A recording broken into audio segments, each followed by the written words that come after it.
One more thing you have to keep in mind, that is a term which is known as Patey's Fascio Venous plane. Okay, so Patey's Fascio Venous plane.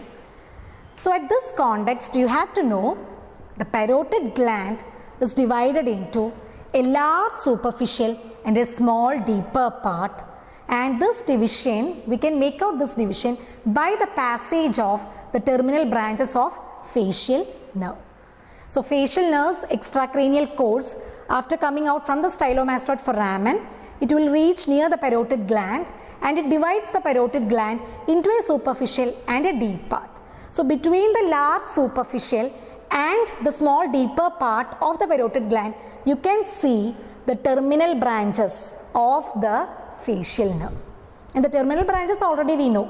Okay, temporal, zygomatic, upper buccal, lower buccal, marginal mandibular, cervical. So these branches get divided, and by their division, it also divides the parotid gland into a superficial and deep part. And the plane by which the facial nerve is coming and dividing the gland into superficial and deep part is known as Patey's Fascio Venous plane.